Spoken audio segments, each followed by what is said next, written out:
Assalamualaikum warahmatullahi wabarakatuh semuanya. Perkenalkan, kami dari kelompok 3 akan mempresentasikan materi mengenai bagaimana urgensi integrasi nasional sebagai salah satu parameter persatuan dan kesatuan bangsa. Materi ini penting untuk dipahami karena Indonesia memang merupakan negara besar dengan keragaman yang sangat tinggi, sehingga integrasi nasional menjadi kunci agar kita tetap menjadi satu. Namun sebelum melangkah lebih lanjut, kelompok kami beranggotakan saya, Bagas Pujangkoro, kemudian ada teman saya, Arya Dwija Saputra, dan ada Hanif Rabdani Saka. Oke, kita lanjut. Jadi pengertian integrasi nasional itu apa sih? Jadi memang sebelum masuk dengan integrasi. Integrasi itu adalah proses penyatuan berbagai perbedaan menjadi satu kesatuan yang harmonis. Sementara itu, integrasi nasional berarti upaya mempersatukan seluruh elemen bangsa, mulai dari suku, agama, budaya, bahasa, hingga wilayah dalam kerangka NKRI atau Negara Kesatuan Republik Indonesia.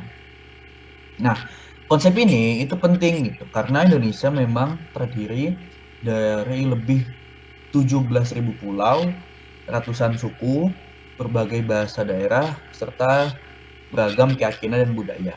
Tanpa integrasi, keberagaman ini justru bisa memicu perpecahan. Nah, kenapa sih penting integrasi nasional? Apa sih urgensi integrasi nasional? Integrasi nasional itu sangat penting. Kita lihat mungkin pertama sebagai parameter persatuan dan kesatuannya. Jadi memang tingkat integrasi ini menunjukkan seberapa solid bangsa Indonesia dalam mempertahankan keutuhan negara kesatuan Republik Indonesia ini.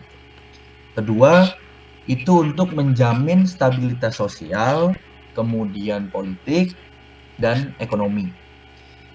Jadi negara yang terintegrasi itu jauh akan lebih aman gitu dari konflik, dari gejala politik dan ketimpangan gitu yang tadi saya sebutkan.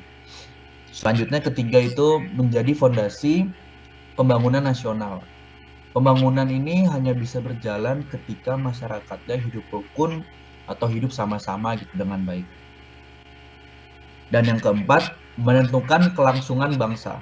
Di tengah derasnya globalisasi ini dan ancaman perpecahan, integrasi ini menjadi benteng utama lah gitu untuk menjaga kita tetap bersatu, satu kesatuan.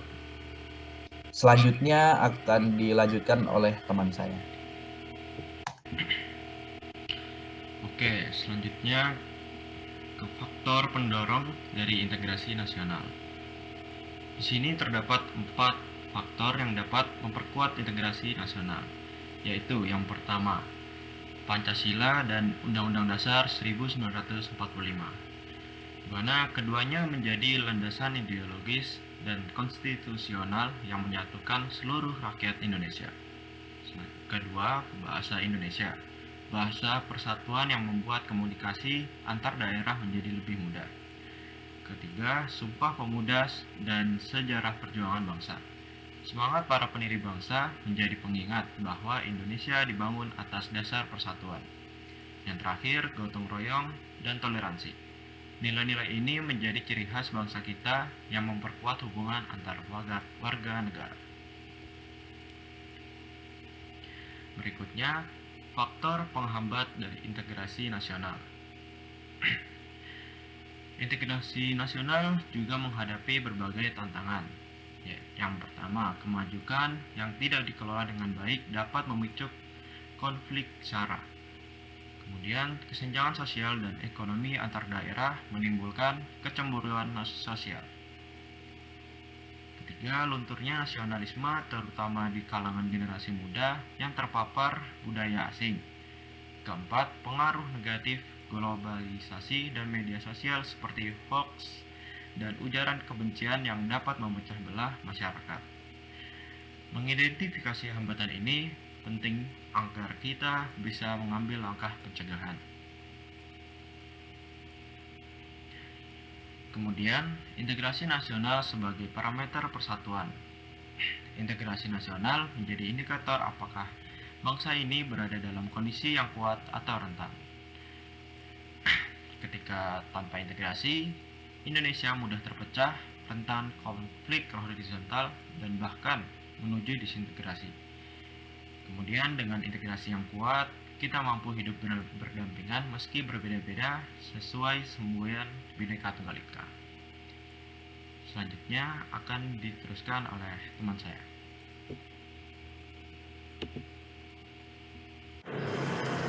Baik, selanjutnya adalah upaya untuk memperkuat integrasi nasional.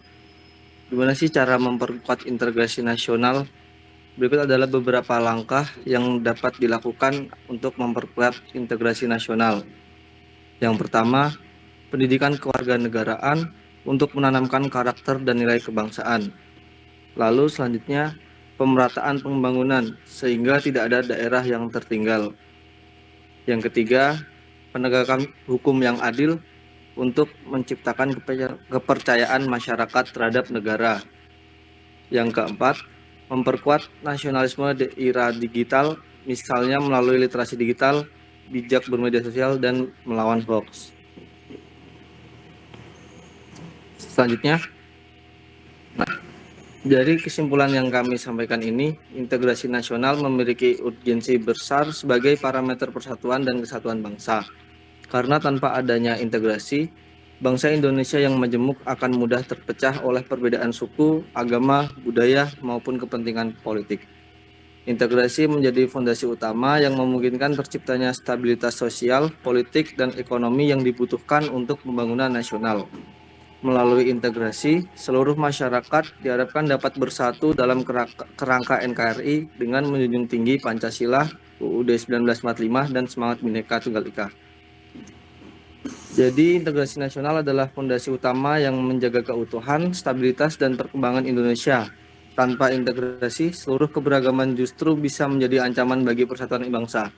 Oleh karena itu, kita semua memiliki peran penting untuk menjaga integrasi tersebut. Jadi itu tadi presentasi yang kami sampaikan mengenai integrasi nasional. Jika ada salah kata, mohon dimaafkan.